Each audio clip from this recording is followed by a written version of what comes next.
cinta monyet, kalau ketemu pasangan yang sebetulnya belum resmi-resmi banget, ngelihat bayangannya doang seneng nggak? Hati berbunga-bunga, pujaan hatiku melintas di depan mataku.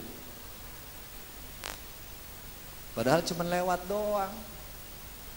Itu kalau zikirnya udah kayak gitu, nah ini udah dapet sirnya namanya. Sekarang pertanyaannya, udah kayak gitu apa belum? Belum. Kalau yang udah merasakan kayak gitu, insya Allah duduk 2-3 jam di atas sejadah nggak berasa. Tapi kalau yang belum dapat baru 20 menit rasanya udah 2 jam. Kayaknya udah lama banget nih, begini aja. Lah baru 20 menit.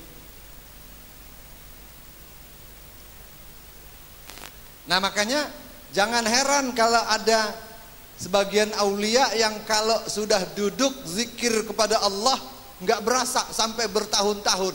Salah satu contoh Mbah Malik, gurunya Habib Lutfi, itu pernah duduk bersimpuh dari Zohor, dikatakan tahun 2000 ya. Dari Zohor tahun 2000 baru sadar lagi Zohor tahun 2003.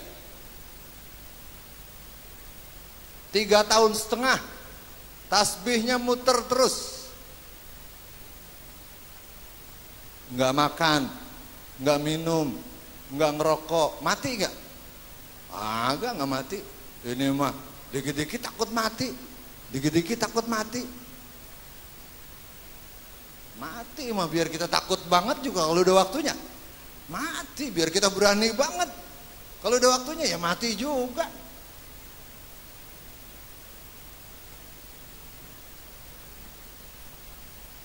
Nah ini rahasia yang sebetulnya oleh Allah mudah-mudah saja, gampang-gampang saja. Karena sudah tenggelam, dalam bahasa para sufiyin disebut dengan asyik ma'syuk. Sudah tenggelam dalam rasa yang sangat menyenangkan. Kalau orang baru ketemu sesuatu yang sangat dia cintai, dia lupa daratan, lautan juga lupa. Yang ingat apa? Kalau kita asal baru mulai zikir nih, yang kita ingat tanggal, ini tanggal berapa ya? Waduh, akhir pula jatuh tempo. Wah, ditarik udah ini motor ini. Belum ada cadangannya. Jadi zikir kita nggak akan ketemu sir, karena fokusnya pada hal-hal yang bentuknya material dan itu sangat kecil. Al-inabah wa hiya ar-ruju' min al-ghaflah ila dzikr. Kembali dari kelalaian menuju zikir kepada Allah Subhanahu wa taala. Wa qila at-taubatu rahbah wal inabah ar-raghbah. Kata orang, kata para sufiyin, taubat itu rahbah.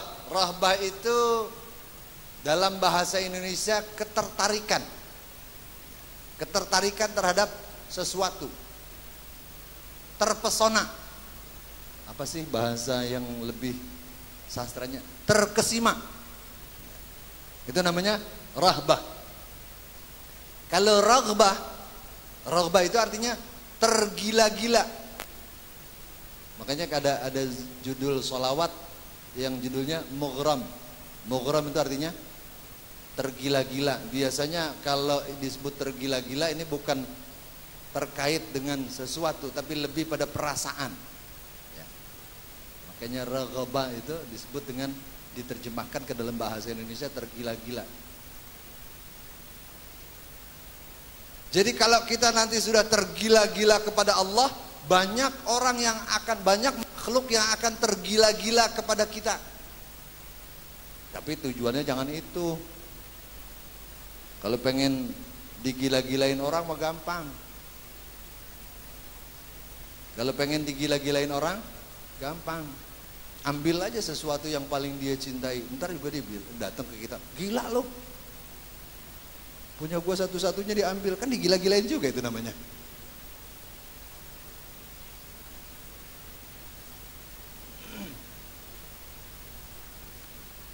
Ar-rahbah wal inabah raghbah, at-taubah ar-rahbah. Wa qila at-taubah fil zahir wal inabah fil batin. Dalam pendapat lain, yang dimaksud dengan taubah adalah zahirnya, sedangkan inabah adalah zahirnya. Inabah itu kesadaran kita berada bersama Allah. Zahirnya dari mana? Taubah. Taubat kita adalah zahirnya, isi dari taubat kita adalah inabah. Jadi kalau sudah kayak begini, taubatnya zahir dan batin. Kalau taubat yang sifatnya zahir dan batin, ini bukan sekedar ucapan dan omong kosong belaka. Kalau kita kan sering bertaubat, sering kita bilang kita taubat, tapi besok kita kerjain lagi. Ini kan dalam bahasa orang Betawi namanya taubatnya taubat sambel. Tahu taubat sambel? Begitu makan sambel kepedesan, air habis lagi, baru bisa minum. Apa dia bilang? Taubat dah makan sambel, pedas banget. Tapi besok ketemu sambel lagi, dimakan lagi. Ini taubat kita. Taubat yang tidak mencakup zahir dan batin. Makanya cuman ada taubat tapi nggak ada inabahnya. Yang benar itu ada taubatnya, ada inabahnya. Secara zahir dia berikrar di hadapan Allah untuk tidak melakukan kesalahan. Secara batin dia implementasikan ikrar itu. Gitu. Kalau kemarin rajin banget ninggalin sholat, sekarang tetap rajin, tapi rajin mengerjakan sholat. Sama-sama rajinnya nggak kebuang. Ini implementasi dari taubat. Makanya disebut taubat itu fil zahir wal inabah fil batin. Summal wara'. Nah ini yang rada ribet nih. Setelah taubah dan inabah, ada yang disebut dengan wara', wa huwa tarku mashtabaha alaih. Wara' selektif, hanya mengambil sesuatu yang sifatnya sangat urgent, hanya mengambil sesuatu yang sifatnya sangat penting, yang nggak penting tidak diambil. Ini namanya wara'. Tarku masytab, meninggalkan yang syubhat-syubhat, meninggalkan yang hukumnya nggak jelas, kayak makanan dan minuman. Kalau hukumnya syubhat, berarti kan nggak jelas, halal dan haramnya nggak jelas. Biasanya kita ngambil yang mana? Ngambil meninggalkan atau ngambil kita makan? Nggak ada yang berani jawab. Sebab kalau menjawab kita tinggal, kagak kayaknya. Tapi kalau mau jawab dimakan aja dasaran sobat, malu. Berhubung lagi ngaji tasawuf. Kalau seorang sufi yang sudah sampai level ini, meninggalkan yang syubhat-syubhat, jangankan yang haram, yang syubhat aja ditinggal. Jangankan yang nggak boleh, yang hukumnya nggak jelas aja ditinggal. Kayak tadi itu, ngumpulin duit hasil serangan pajar buat membangun fasilitas umum. Itu kalau ditanya hukumnya halal apa haram, saya nggak berani jawab itu. Paling saya jawab itu syubhat. Sebab perlu kajian lebih dalam untuk bisa menentukan halal atau haramnya. Ya paling mentoknya di syubhat dah. Kalau butuh halal, nah itu biasa dalil kita. Dalil kita biasanya kalau butuh halal. Kayak bohong aja, kan bohong nggak boleh. Kita masih cari dalil, bagaimana supaya bohong itu jadi boleh. Ambil dalil yang dikaji para fuqaha, katanya bohong yang boleh itu adalah bohong seorang suami pada istrinya. Itu bohong yang boleh. Tapi dia nggak pelajari bohong yang kayak gimana yang boleh. Kalau bohong kemarin baru ngelancong sama janda, kemudian ditanya nggak ngaku, mah itu bohong yang kagak boleh. Bohong yang boleh itu kalau ada orang istrinya jelek, maaf, istrinya jelek, terus bersolek, dandan udah rapi banget, habis dandan dia nanya suaminya, padahal kan kalau aslinya jelek diapain juga.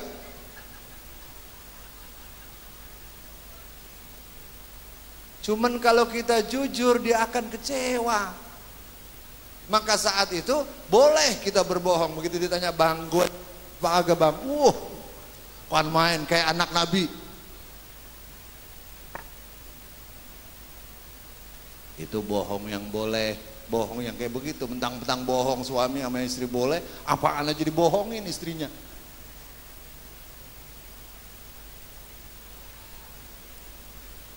Nah kalau seorang sufi yang syubhat saja berusaha ditinggal, kayak misalnya makan di rumah makan, itu syubhat bagi para sufiin. Karena biasanya di situ tercampur, ada orang yang baik makan di situ, ada orang yang nggak baik makan di situ. Kan katanya sesuatu yang ditinggalkan oleh orang yang tidak baik akan menularkan secara psikis buat yang lain. Makanya para sufiin memilih untuk tidak makan di rumah makan, terlebih rumah makan pinggir jalanan. Jangan makan di tempat, bungkus aja, bawa pulang. Tapi kalau dibungkus ngambil 3 ngaku 2 ya sama aja. Ada orang yang kelewat pinter, makan 4 ngaku 5. Nah gue bohongin tukang warung, gue makan 4 tapi gue ngaku 5. Ini bohong yang geblek tapi yang pinter namanya.